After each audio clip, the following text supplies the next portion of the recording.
Ladies and gentlemen, please welcome the moderator of the next session, María Tadeo. Excellent.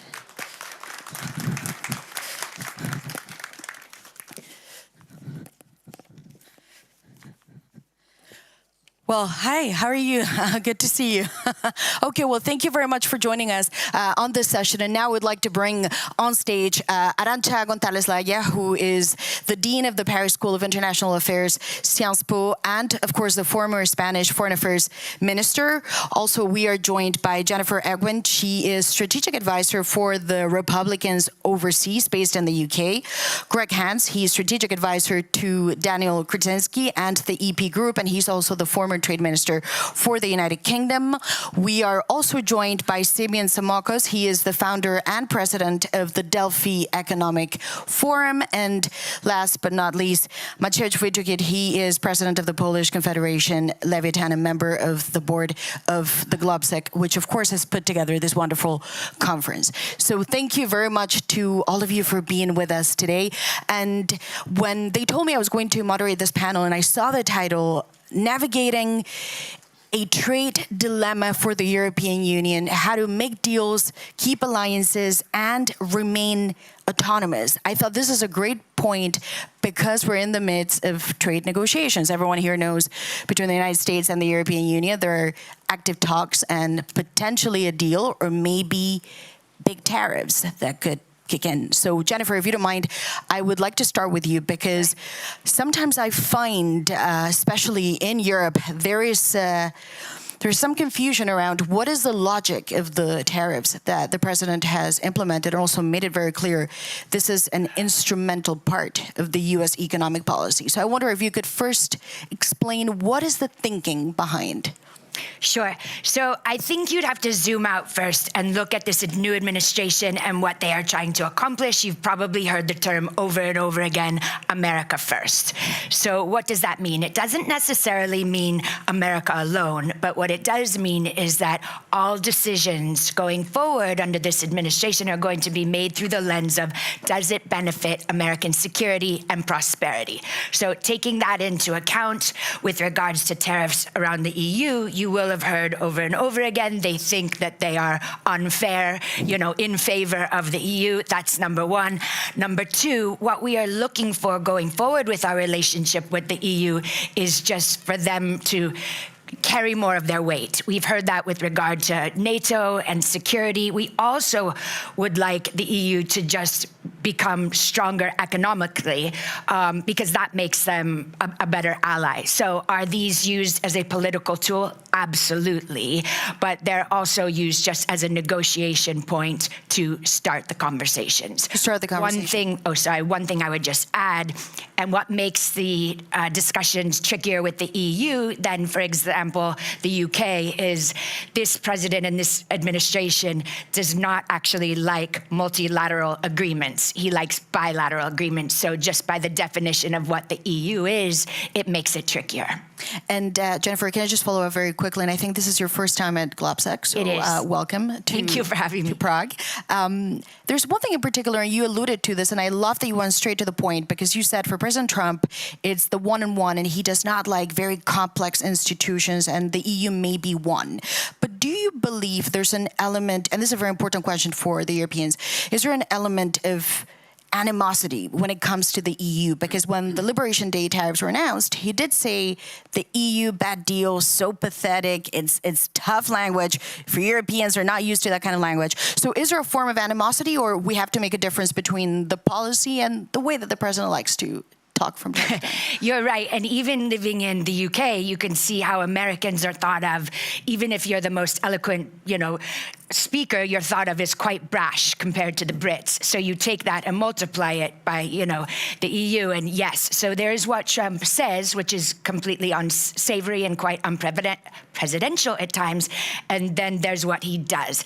So I think he definitely prefers smaller arrangements, like he backed Brexit. I think he has some concerns about free speech in the EU, and so he's getting those digs in there. But we're not pathetic. I don't think you're pathetic at all. I mean, I've lived in Europe for the last 20 years, so it's a beautiful place. Most of America comes from Europe, so no.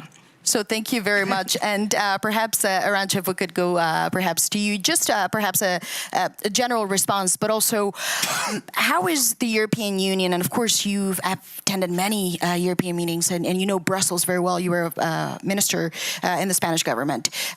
Are you worried about the state of talks in general? Do you worry about tariffs as fundamentally being not so much a tool, but a real problem, in fact? Yeah, let me say that I've spent 30 years of my life working with the U.S., working with different U.S. administrations. The Europeans don't get to choose your American administrations. It's the Americans who do that.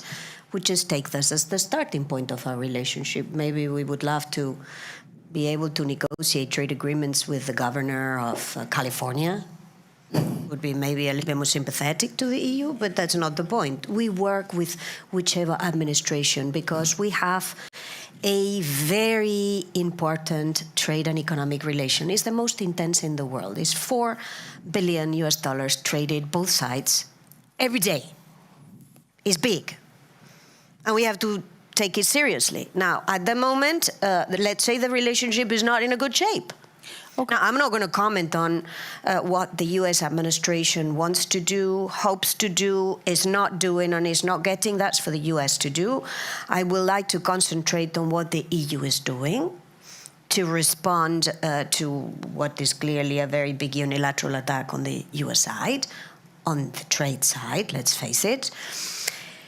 And it's basically one, build resilience, deepen the European Union internal market. For 1% loss of share in the US market, we can compensate this with a 0.1% deepening of the European internal market. So let's build resilience. That's in our hands. Let's work on that. Let's stop fragmenting the European market. Let's integrate more capital, energy, technology, that's services, that's the name of the game.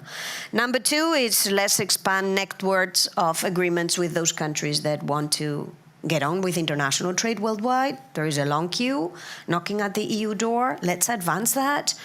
And three, let's deal with this US administration cool-headed, but also firm. Let's make sure we don't get rolled over. That would be, at this point, my advice to the European negotiator.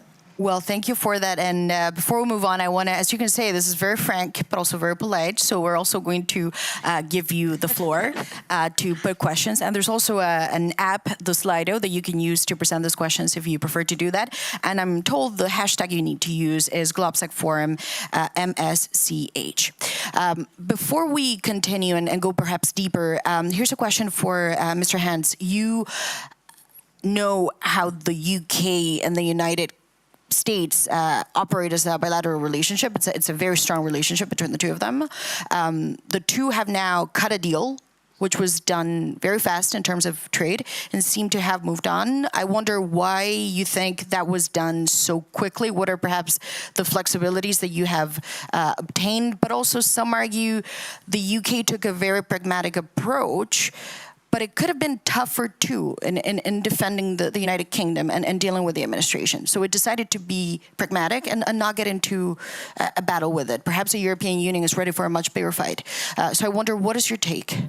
Well, thank you. And thank you also to GLOBSEC for inviting me. I did, back in 2020, 6 rounds of negotiations with the Trump White House when it came to a free trade agreement, which ultimately didn't lead to anything because actually the Biden administration dropped the negotiation. So I'd say a couple of things. I'm not necessarily a big fan of this new agreement. It was done by my successor, the Labour administration in the UK. Nonetheless, I think it's right that the UK seek and do an agreement. Why don't you like it? I don't like it because I think the UK didn't get enough out of it. The UK, essentially, the agreement was about avoiding tariffs from the United States and did not deliver on UK longer-standing asks when it comes to the transatlantic relationship.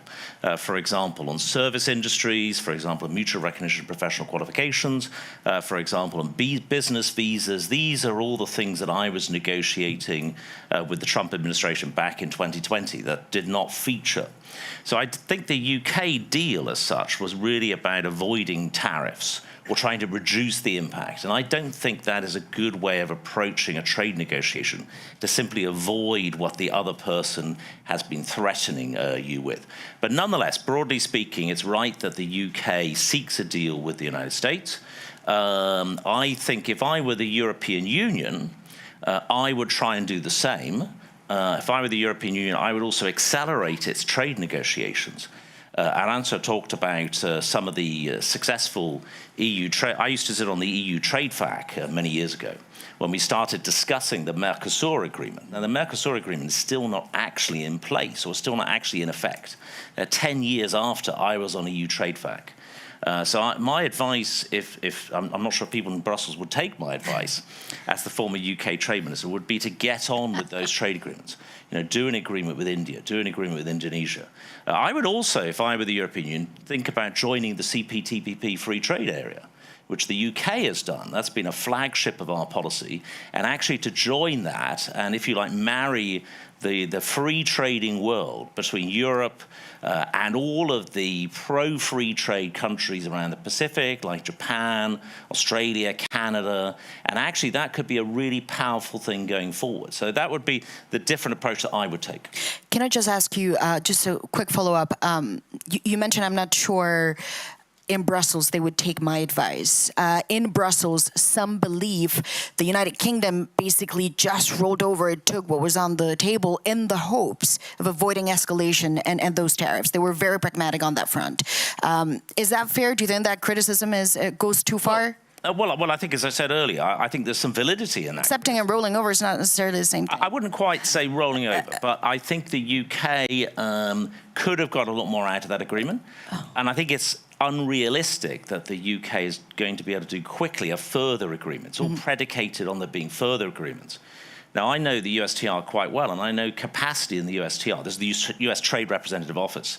Is relatively limited. It's a very small office. It's not like DG Trade in Brussels or even the Department of Business and Trade in the UK. It's much smaller. The idea the UK is going to easily get a further deal quickly, I think, is quite unrealistic when the US is doing negotiations with more than 70 trade partners around the world. So that's why I'm saying I'm not particularly. I like the approach of doing a deal with Washington, but I don't particularly like the actual outcome the UK got.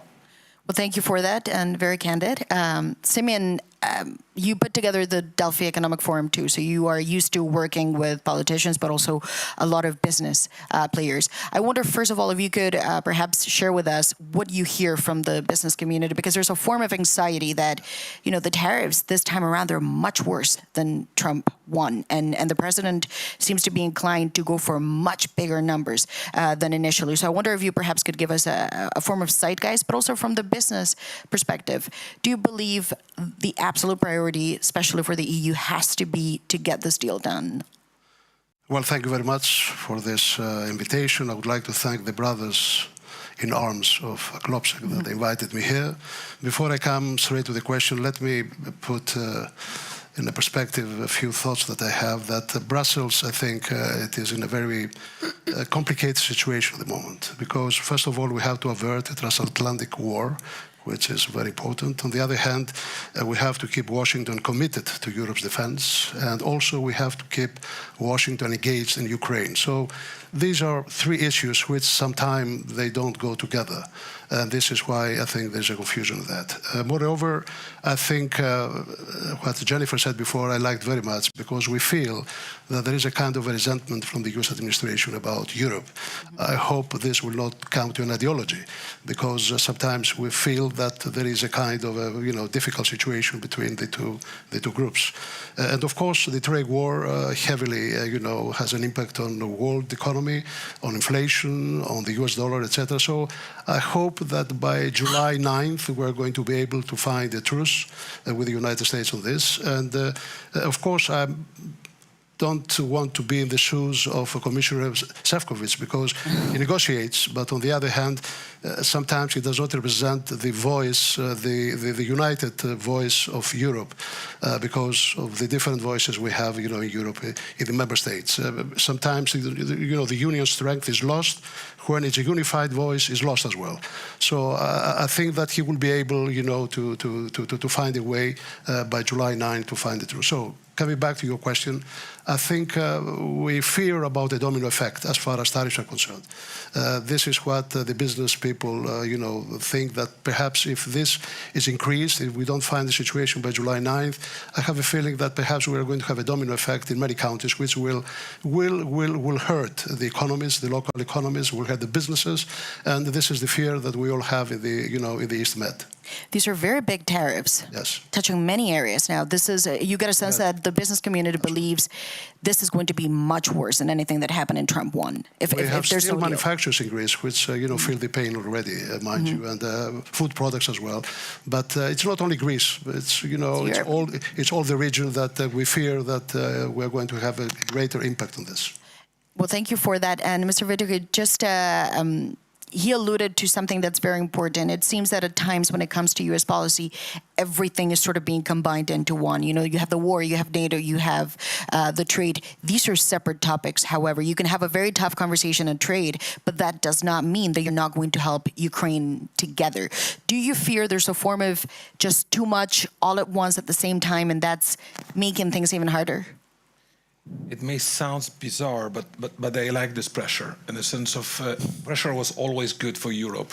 You like it? Crisis has always helped us. Today, somehow smashed between Donald and Vladimir. We have a unique chance, and by the way, a unique situation in Brussels where we do act and we do change. So I became an optimist by having no other choice. And I hear it very much in other capitals of Europe. It's either we do something with this in the incoming 3-4 years, or anyway we are doomed. So obviously it would be better not to be smashed between Vladimir and Donald, but you feel this wind of change, and it's not only wind of change. I could not imagine for a single moment 2-3 years ago that I would have a business dinner of the leaders of Business Europe, so business associations, with President von der Leyen last Friday. I've got one for 2.5 hours discussing about what we should do in details to get more competitive in Europe. Details, because competitiveness, cheap energy, those are the buzzwords. It's over now.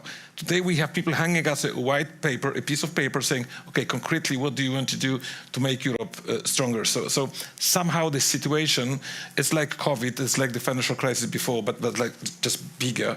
And anyway, Europe would be doomed with this pressure without pressures if we would continue with this kind of bureaucratic approach which have been present with us for the last 20, 30 years. So it's a threat, but it's also an opportunity.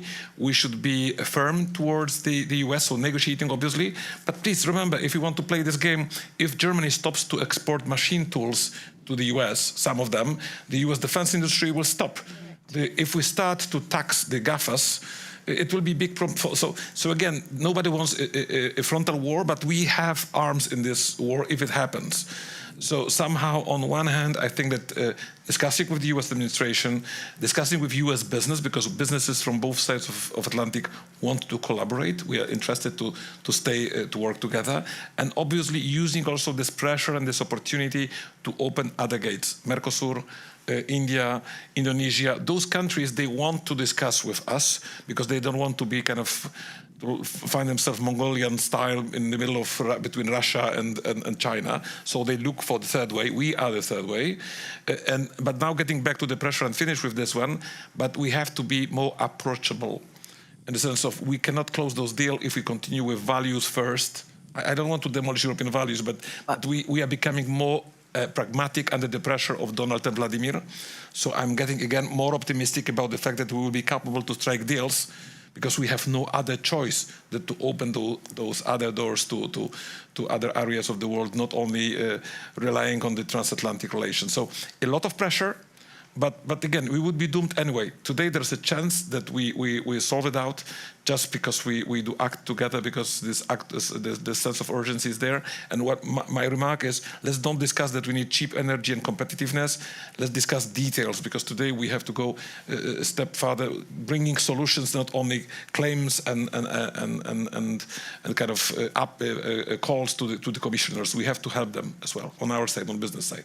Well, thank you for that. We already have questions from the audience. And of course, if you have questions, please put your hand up and we will take them very quickly. But Jennifer, just before I ask you the questions from the audience, and of course, we will also give you a microphone, what is your impression based on what you've heard? There's been a number of different voices. Yep. Obviously, Arancha was very tough. Greg talked about being pragmatic at times. The business community wants to see a deal. From everything that you hear, can you get to an understanding with the Europeans, knowing they also have red lines, but also what do you think is going to happen ultimately? Is there a solution to this issue in a matter of 2-3 weeks? I think there is, and I love what you just said about this has been, I mean, so you didn't use these terms, but a wake-up call for Europe, and you've been forced to maybe look internally and solving some of your own problems. And as much as we are in the US doing battle, I guess you'd say, with the EU over tariffs, what we really want is a strong ally, right? Not a client state, but a strong ally. So the more that you can up your defense, the more that I think we'd like to see a lot of deregulation, right, which will probably help a lot of your industries, including energy, including AI, including tech, so you can be more economically secure. So love what I've heard. Well, and of course, the EU has said it does not want to deregulate, it wants to simplify, but it makes a distinction. So I wonder, perhaps, Arancha, as a follow-up to you, and this is also a question from the audience that says, we spent a significant amount of time in this panel, and I take the blame for it, debating the European response to the US, what the US is presenting and pitching and putting forward. But what about Europe? It seems at times that we don't hold the cards, but you could argue there are cards that you can still sort of play. So what can Europe do if things go well? That's great, you got a deal, but what if you don't get a deal? What can Europe do to increase also the pressure on the European side in this negotiation? I very much agree with our colleague that clearly the EU has options. Other countries don't have options. You think no one has the kind of rapport that the EU has? No one can negotiate as hard as the EU can. It's a huge market. What I'm saying is that the EU has options. I'm not qualifying this against others. I mean, China has options, and it's playing very astutely its options. After a lot of rhetoric about, decoupling and blah, blah, we get to the hard stuff, which is that the US semiconductor industry cannot work without rare earths from China, and that China does not want to share their rare earths without having access to the US semiconductors. So, hey, welcome to the 21st century. It's the century of interdependence. We in Europe have options, and the first thing I would say we have to stop doing is pretending we can just be a market taker. So let me compare the UK to the EU. The UK exports 60 billion of goods to the US. The EU exports 570 billion exports of goods to the US. Obviously, the situation is not the same. The game cannot be played in the same way. Let me give you another statistic. Trading services, we haven't discussed this. But this is a sector where the US relies on the European market. It has a big surplus. It has a big surplus, but it's the main market for its services exports. So here's a point of leverage for the European Union. The most important thing in a negotiation is not to enter into a negotiation with the sense that you have already lost, but with the idea that you can put up a good fight. We rather not have to fight. Let me put this also clearly on the table. It's not that we like taking a fight with the US, but if we have to pick up a fight, because that's the only option, well, let's pick up that fight. Let's play smartly that fight. Which is why I do like the manner in which the Commission is managing this with the member states. Much is talked about the lack of unity in Europe, but for now, this is not what I see. What I see is unity, and maybe I see a lot of unity because there is a lot of business at stake. So again, Europe has leverage and Europe has options. And Europe has one big option that does not depend on the US, does not depend on China, does not depend on anyone else but the EU itself, which is deepening the internal market. And there, again, we don't need big statement and pronouncements. We've got 2 big plans on the table. What we need is to start implementing them. So as Maria Draghi argued, the biggest tariff is the internal tariff within the European single market. Jennifer, here's another question for you.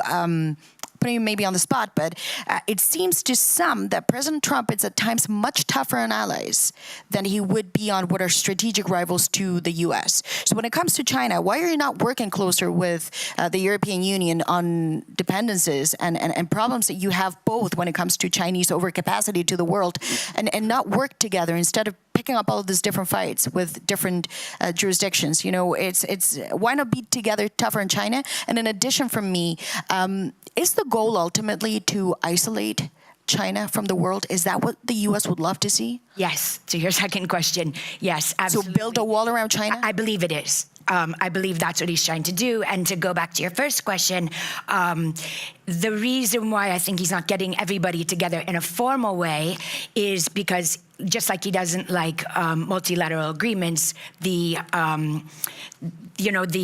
discussions over tariffs with China, which just took place a couple of days ago, are going to be one-on-one. However, I think what they are encouraging the EU to do, certainly the UK to do, a lot of other allies to do, Latin America to do, is to brace themselves to not rely on China so much, right? And that goes back to deregulating a lot of your own industries so you can do more here and not be so reliant on China. So yes, I do think it's trying to cut China off. Hence why he's, okay, go on. So build the wall around China. That's I believe strategically so. That's the goal. There's a follow-up question to this. Always China sparks a lot of interest. And now we'll put the microphone to the audience that says, however, when you increase the pressure in Europe so much, at times when you talk to them in such a tough way, again, he did say European is so pathetic. It's very unusual language to refer to allies.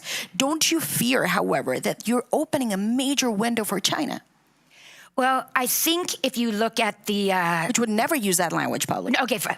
Look, we all know Trump uses bombastic, totally inappropriate language, and I don't think anybody is shocked by that anymore. I think pathetic is actually, probably one of the least offensive things he's said to people, Europeans or otherwise over the last however many years. But that aside, I think that if you look at the positive nature in which we think the U.S.-China negotiations are going, that only benefits Europe, right? Because it means that one of Europe's biggest fear was this flood of cheap Chinese exports rather, that are coming into the system will not. So that's one thing that I think could be positive for it.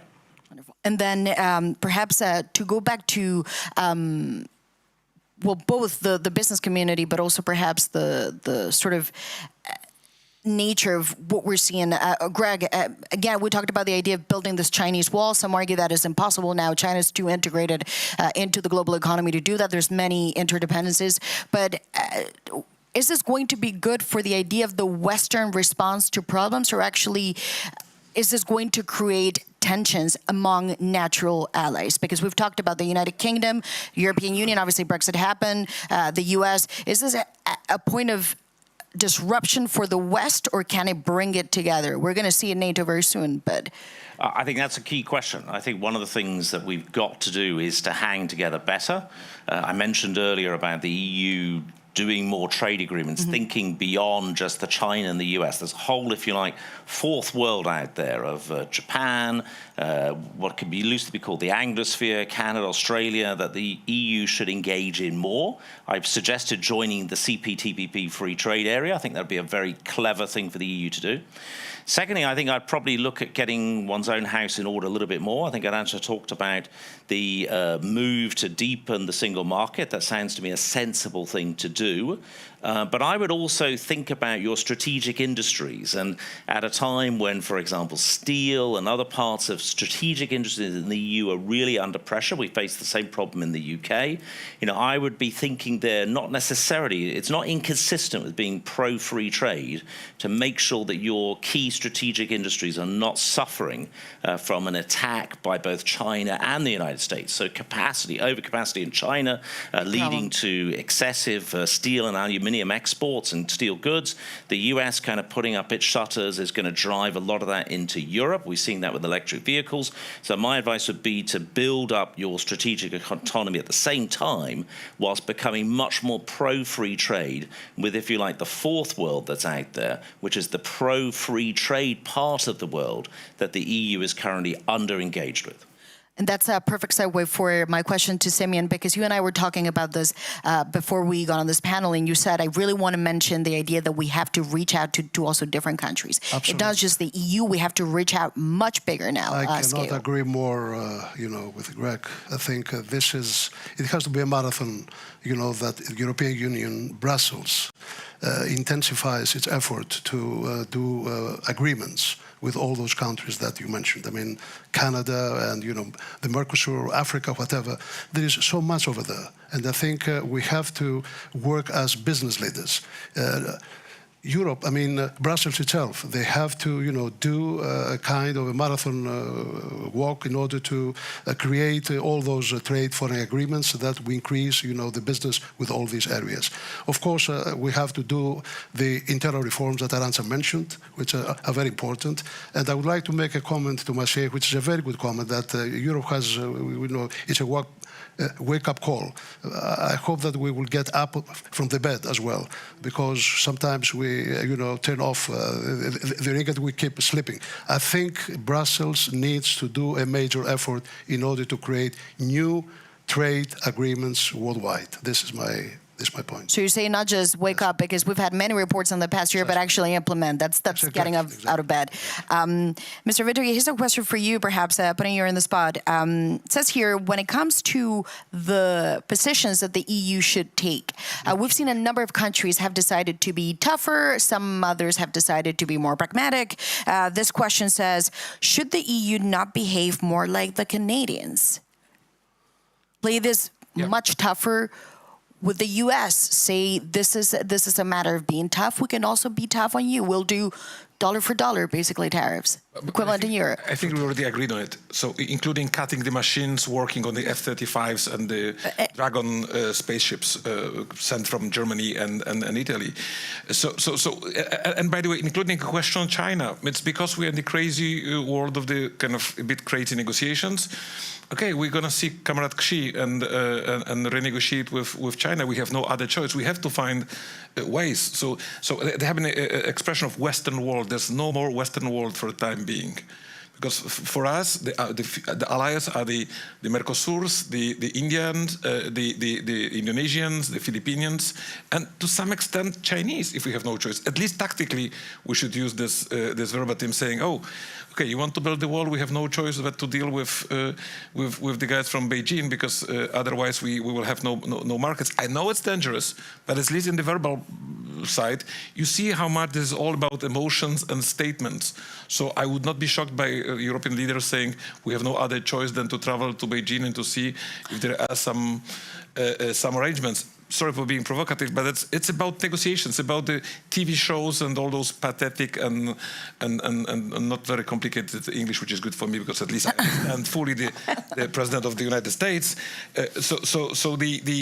We have to open as many doors as possible. This is happening. So again, I may sound over optimistic, but what I see when I discuss with commissioners, when I heard to President von der Leyen, seriously, they are optimistic about India. They are very much targeting now the other Asian market. Central Asia is very much in the buzzwords of the current discussions. So yes, Europe is moving, and one important element, I think we've never been this much allied. Again, from my business association perspective, internally, when integrated internally, when I was traveling 5-6 years ago, there have been traditional tensions. French do not like the others, and the others do not like French, and etc. Today we have common threats. So when I travel through and I hear to the presidents of the business associations of Italy, France, Germany, they've never been so much allied and aligned as they are today. So this external pressure again gives us an opportunity to progress internally. I agree that there's a moment also to work the Draghi and Letta on the table. We have to deploy them. today. We have to finish with the single market, but there's a unique situation where there's so much threat from outside that we are finally ready to probably progress very much internally and between ourselves and to be aligned. And I would not close any door today in the fight. When there's one door I would close, but it's specific and linked to... Starts with R. But all the others, I would not build walls because we have no choice. We don't know what will be the situation tomorrow, and we have to keep all the doors open. Okay, well, thank you for that. I believe there was one question from the audience already. We're in the final 10 minutes, so if you have a question, this is a time to do it. Yes, thank you. Very good panel. Thank you, Maria. Thank you, Arancha and Maciej. What I miss in this whole debate is, not in this one, let's say, but overall in the public debate which we have, is assertiveness of the EU. The EU is not standing for what it's doing. Meaning, I hear it from Symeon and from Greg. The EU already has 41 trade agreements. I come from debates where people are saying, the US will conclude 40 trade agreements. EU has already 41 trade agreements. We are concluding, on the verge of concluding 3 other major ones, Mercosur, India, and Australia. And I was with the Foreign Minister of India on Monday evening. We have done a major effort, and we're getting India on the European side. I mean, the Commission went to India in March or in February with the whole Commission College. Unprecedented. And Shankar, when I heard him speaking on Monday evening, I mean, they are very committed. They want to have this deal with Europe. But we're missing this, I mean, sorry to say, this propaganda. The US has propaganda every day in the newspapers, all the time. Europeans don't have it. And of course, they may be united, Maciej, I mean, in the public and the kind of private meetings which you are, but in the media, we are not united. And the EU is insufficiently using its capacity to speak with one voice. And also then the Brussels says, yeah, but we don't have the agreement of the member states. I hear this all the time. But the EU has an exclusive competence for trade. And these trade agreements are so important, but also with the United States. We have much more with the US than with China. I mean, we have a stock of investments of 2 trillion, both sides. With China, we have a stock of investments of 100 billion. I mean, there's no comparison. I mean, and that's what I missed. We have not sufficiently said to the US, look, if you go out of this, you will be harmed enormously. I've missed this in the debate. What do you mean by American propaganda? Just to be clear, what you're saying is the president doesn't have a plan. No, but the US is in the media all the time. We are on, whatever, Trump's lips all the time. Are we on, whatever, European policy leaders' lips? No. Okay, well, that's, I think, a very, yes? Can I just come back briefly on that? You're right that the EU has got a lot of trade agreements, but very few of them have been negotiated in the last decade. The thing about trade agreements is you have to keep them up to date as well, because technology changes and a lot of those historic agreements need to be updated. Mercosur, for example, was being debated when I was last on as the British representative on the EU Trade FAC back in 2018, and Mercosur is still not entered into effect. So what the EU needs to do is really accelerate, negotiate, but really accelerate, make sure those trade agreements enter into effect much, much more quickly. You've got to keep them updated as well, because a lot of those trade agreements don't cover things like digital trade, e-commerce, which is vital in today's world. China is trying to take over the world of e-commerce, and a lot of the trade agreements which the EU has, some of the ones the UK has, you know, really predate that time. So a lot of work needs to be done here in this space. One cannot, anybody sit back and just say, we've got a lot of trade agreements, therefore everything's fine. You've got to get out there. So Maria, as you say, when you look at those initial trade agreements, if you look at the WTO, it's almost treating China like it's an emerging economy, but China is no longer an emerging economy. It's competing and sophisticated. That's also a really big issue. Problem. How the WTO works, or generally, you know, doesn't work, needs to be reformed, should not be discarded. But the WTO really does need to become a much more business-like organization. And China, in some ways, is getting a free pass in a number of areas. Well, I think that criticism of China is absolutely valid. You know,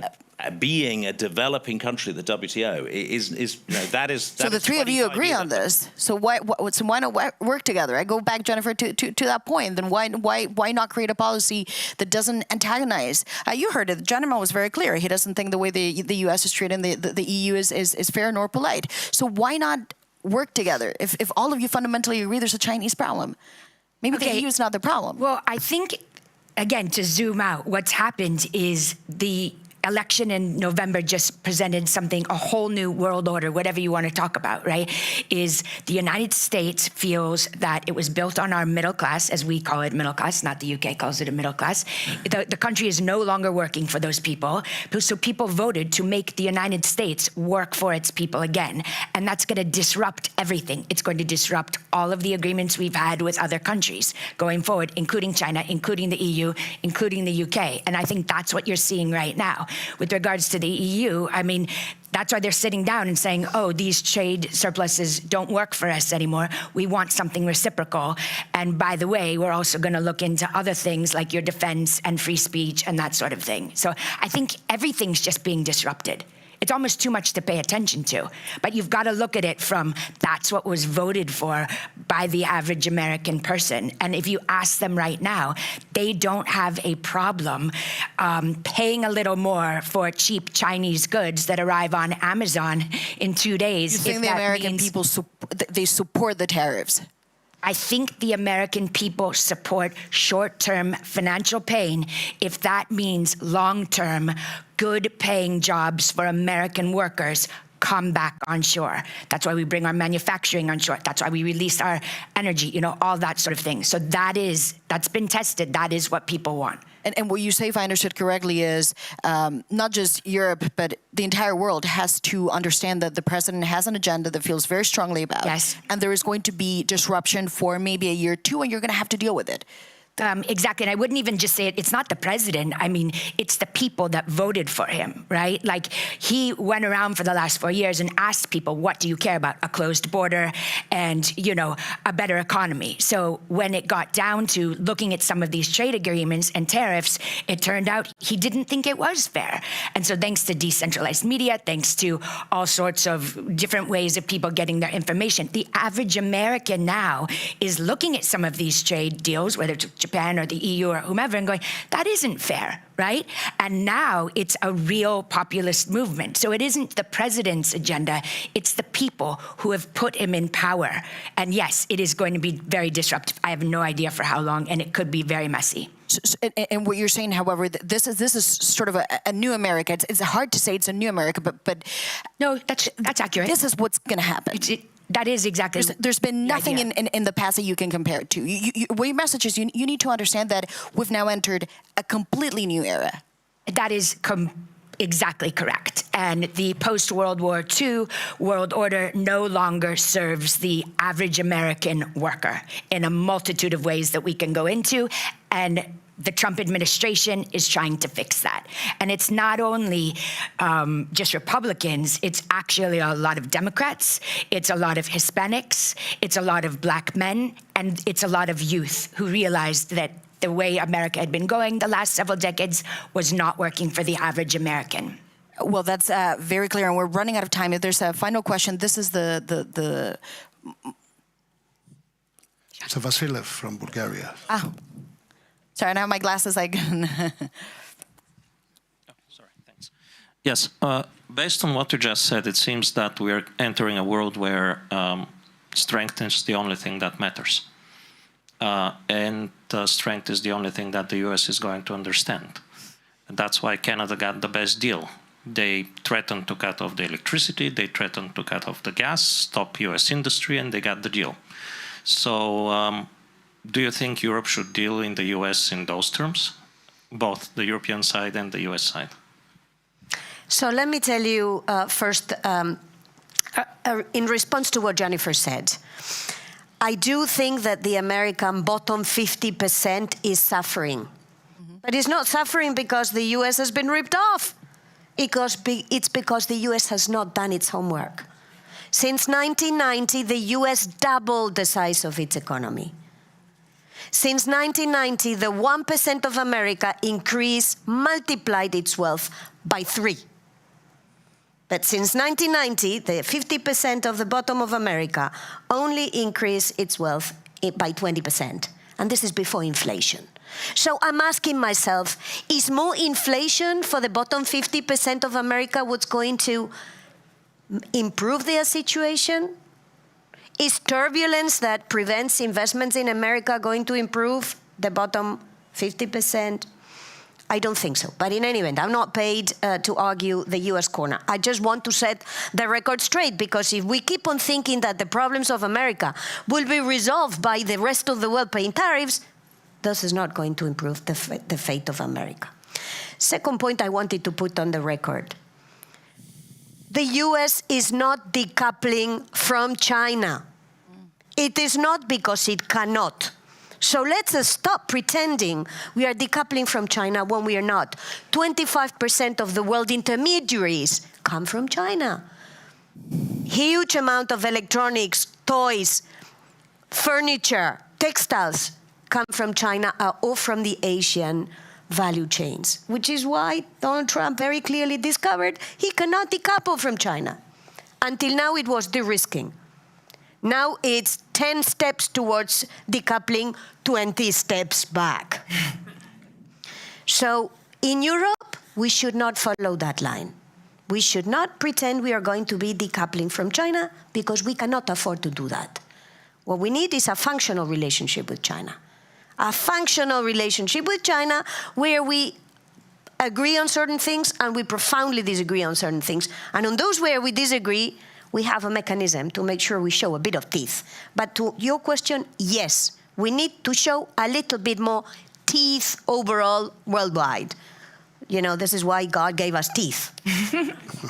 And then we're now reaching the end of the session. I have a final question for you, Jennifer, because I think it's great that you're here, because we get a real sense of what the U.S. is thinking in the debate there. There's something that you said, if you allow me, I'm just going to go overboard for 1 minute.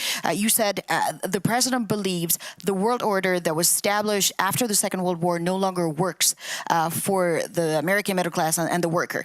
The flip side, however, especially in Europe, what they would argue is this world order was created by the United States. So it's an issue perhaps internal that it's become a country of extremes, of very wealthy people, individuals that cannot have a decent life, but that is not the problem of the world structure. It's a problem that comes within the U.S. 100%. And I did not mean to say by any means that, you know, all of the world's problems has to do with tariffs. That's just one tiny part of, you know, what's going to be disrupted because people are paying attention to it. And you're right, the US did create that, but it doesn't work anymore. And whether it's as simple as like jobs going overseas or our education problem is a disaster, some law and order problems, there are a lot of problems in the United States. When you look at the stock market, for example, you know, the top 10% is owned by, the top 80% of the stock market is owned by 10% of the people. You just said, you know, the economy's not working for 50% of the people. So yeah, something has to change, and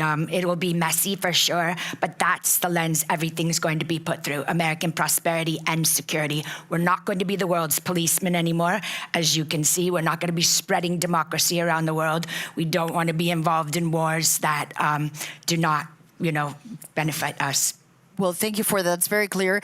We have reached the end of the session, but perhaps if there's a final comment, final word from the three of you very quickly, then we can wrap with a final thought.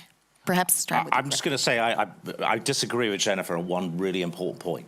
Go ahead. That is, I think there is history actually on tariffs. And the history is actually a longer time ago, but it's the 1930s, when the Republican Party put huge tariffs on, starting with Canada, something called the Smoot-Hawley Tariffs Act of 1930 that led, well, didn't lead, but was a big contributor to the global recession, the Great Depression, and it led to the Republicans being out of office for more than 2 decades until Eisenhower came along in 1952. So people do not vote for politicians who make them poorer. And that is where I think we are going to see, I hope I'm wrong, but the US, politics in the US moving in a direction where people actually move against the aggressive America First trade policy, because I think it will make people poorer and people never vote. As a long-term former politician myself, voted out of office last year, I know that people don't vote for politicians who make them poorer, and therefore I think in some ways it will self-correct. But there is a historic precedent, and it is the 1930s. Well, thank you for that. I think Brussels needs to imitate and do what President Trump did in the Gulf, a few weeks ago. Yes. Big speech. We have to go around the world and build alliances and increase the trade and investments with the rest of the world. I think this is a very critical point for Europe in the years to come. But he also said we're not nation builders anymore. You have to do it your way. I'm sorry?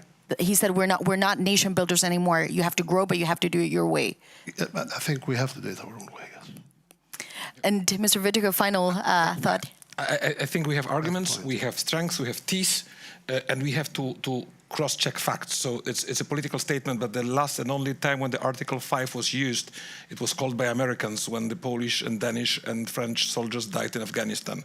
So just in this world of propaganda and mutual accusations, let's be very clear. I mean, this world has been built by America. We have been fighting together. We have been, the Article 5 was used by the US, not by the Europeans, and we have to stand on our positions to be strong and then to find a deal, because the final point is not to be in war with America. The final element is show our teeth and then find a solution. That's what we have to do. Thank you. Well, thank you for that. So we'll see by July 9th. Well, thank you so much for this fascinating chat. It was really a pleasure. Thank you so much for your input. And now we've reached the end of the session, so please a round of applause. And then there's a coffee break. Don't forget.